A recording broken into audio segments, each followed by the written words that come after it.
Elhamdülillahi ve sallallahu ala nebiyyihi ve mustafahu Muhammedin ve alihi ve sahbihi ve mukri'il Kur'ani ma muhibbihi. Ушул жерде отурган көпчүлүгүбүз жүрөгүбүздө бир чоң арман бар. Ал кайсыл арман? Куранды үйрөнүп, жаттап кетсем дегенчи. Ошол Куранды үйрөнүштүн, жатташтын жеңил жолуна жеткирүүчү 3 амал бар. 3 негизде менет кылсак, иншалла, Аллах Тааласы менен бизге Куранды жаттагандагы, түшүнгөндөгү, ар дайым окуп жүргөнгө да Аллах Таала мүмкүнчүлүк берет. Биринчиси, Куран жаттап жатканда Курандын азаматын жүрөгүбүзгө алып келиш керекпиз. Мен кайсыл китепти окуп жатам? Сиз жөнөкөй китеп окуган жоксуз. Сиз бир адам жазган китепти окуган жоксуз. Сиз бүткүл алам жараткан, күчтүү, кудуреттүү, кемчиликтен таза, сиз менен биз жоктон бар кылган улуу Аллахтын китебин окуп жатасыз. Эгерде таразанын бир табагына дүйнөдө баардык китепти коюңуз. Мейли ал дини, дүйнөлүк болсун, айырмасы жок. Таразанын экинчи табагына Курандын өзүн эмес, бир сүрөсүн дагы эмес, аятын дагы эмес, Курандагы бир тамга, алиф лам ро. Мына ушул сөздү, ушул тамганы таразанын экинчи табагына койсоңуз, анда бул тамгалар, бул сөз таразанын экинчи табагында турган миллиардтан китепти басып кетет. Билесизби эмне үчүн? Себеби бул миллиардтан китепти ким жазган? Махлуктар жазган. Аллах жараткан, алсыз, күнөөкөр, кемчиликтүү махлуктар жазган. А Курандычы бүткүл алым жараткан Аллах Таала өзү, Аллах Тааланын сөзү.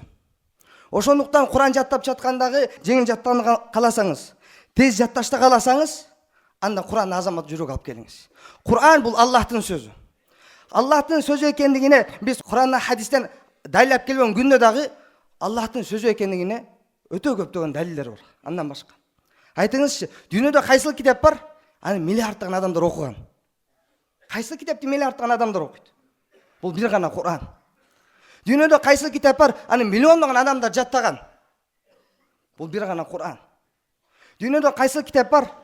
Аны жаштагы, карыдагы, аялдагы, эркектеги, байдагы, кедей баары да жаттаган. Тарыхта эң жаш кары 3 жашар кары болгон. Суфиян бин Уяйна рахматуллахи алейхи. 3 жашында Куран толугу менен башынан аягына жаттаган экен. Эң кеч жаттаган. Албетте ар кандай болушу мүмкүн, бирок китептерде келет, Иорданияда бир кемпир, бир апа 70 жашка чыгып, андан кийин Куран фазилетін угуп калат дагы, ошондон кийин жүрөгүн чечим чыгарат экен. Мен Куран жаттамайынча өлбөйүн депчи. Аллах Таала ошол чечимин себебинен Аллах Таала Куран жаттаганга мүмкүнчүлүк берген экен да. Со Аллах Таала "Ва лакад яссарнал Кур'ана лизикри фахал мин муддакир". Биз Кур'ани Керимди чындыгына жеңил кылдык. Жаттаганга, түшүнгөнгө, окуганга, андан үлгү алуучу барбы дейт да. Дүйнөдө айтыңызчы, кайсыл китеп бар? Адамдар аны түшүнбөсө дагы, өзүнүн эне тилинде жазган эмес болсо дагы, адамдар аны жаттаган. Кайсыл китеп бар? Албетте бул Куран. Ушакта отурган көпчүлүгүбүз Куран окуйбуз, бирок эмнени окуп атканын түшүнбөйбүз. Бирок жаттаганбыз. Бул жаттагандыгы Аллахтын сөзү болгондугу үчүн, Аллах жеңил кылгандыгы үчүн биз жаттаганбыз да. Дүйнөдө кайсыл китеп бар? Ал ар бир өлкөдө, ар бир район, шаарларда окулган. Бул бир гана Куран. Дүйнөдө кайсыл китеп бар? 24 сааттын ичинен бирде мүнөт дагы, секунд дагы токтолбой окулган. Дүйнөдө кайсыл китеп бар? Аны көз көргөндө, көрбөгөндө, кулак укканда, укпаганда жаттаган. Бул бир гана Куран. Мына 3-4 жыл мурда дүйнөлүк жарышта көзү азиз кары биринчи орун алган да. Көзү көргөндөр менен жарышыпчы. Дүйнөдө кайсыл китеп бар? 14 кылымдан бери эч бир өзгөрүлбөстөн, көйбөстөн бизге чейин жетип келген. Бул бир гана Куран.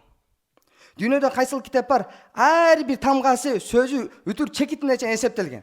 Бул бир гана Куран. Кур'ани Керим 114 сүрөдөн турат, 30 парадан турат, 604 беттен турат, 6236 аяттан турат, 77437 сөздөн турат, 323671 тамгадан турат. Жана 105682 чекиттен турат. Муну укканда баарыбызга бир ой келиши мүмкүн. Эми азыр техника өнүккөн замана, муну эсептеп коюш жеңил эле болсо керек депчи. Жок тугандар, муну мындан 500 жыл, 700 жыл мурдагы алымдар Куранды ачып, ар бир тамгалап эсептеп чыккан. Демек ушундай эсептегенге тактоого эң ылайыктуу кайсыл китеп? Албетте бул Куран. Дүйнөдө кайсыл китеп бар? Аны окусаңыз да, уксаңыз дагы, көрсөңүз да, кармасаңыз да ал сооп болгон. Бул бир гана Куран. Эгер ката болуп окусаңыз дагы сооп. Пайгамбар саллаллаху алейхи ва саллям айтат: "Валлази яқраул Кур'ан ва ятата'ату фихи ва хуа алейхи шақун лаху ажрун." Кайсы адам Куран окуп жатып кыйналса, ошол кыйналгандыгы үчүн Аллах Таала 2 сооп берет дейт. Кыйналган өзүнчө, окугандыгын өзүнчө. Ошондуктан Куран жаттап жатканда эң негизги нерсе Курандын азаматын алып келиңиз. Эгер бир адам өмүрү Ихлас сүрөсүн жатташ үчүн өтүп кетсе, Алладан эч качан кыйроо учурабайт. Өмүрүңүз 1 жыл кетсин Ихлас сүрөсүн жатташ үчүн, 5 жыл кетсин, 10 жыл кетсин, өмүрүңүз баары кетип калсын. Бирок билиңиз, өмүрүңүз текке кеткен жок. Себеп бир сахаба бар эле, дайыма Ихлас сүрөсүн окуйт эле. Пайгамбар саллаллаху алейхи вассалам ушул тууралуу кабар бергенде, пайгамбарыбыз себебин сурады. Неге башка сүрө окубайсың? Неге эле ушул сүрөнү окуй бересиң дегенде, Аллахтын элчиси, бул сүрөдө мен улуу Роббимдин сыпаты баяндалган. Мен ушул сыпаттарды кайра окуп, Аллахты сүйгөндүгү үчүн кайра окуйм деген. Пайгамбар саллаллаху алейхи вассалам айтты, анда билип койгон, Аллах таала сени сүйөт деди да. Демек, биринчи эреже, биринчи менетибиз кайсыл? Курандын фазилети тууралуу көп айтабыз, ана ошо жүрөктөн якын кылат экенбиз. Мен жөнөкөй китеп окуган жокмун депчи. Мурда заманада бир аксакал базарга бир бука алганы баратат. Ан жолдо бир адам ушундай сатылат, Куран алгандар барбы деп айтып калат да.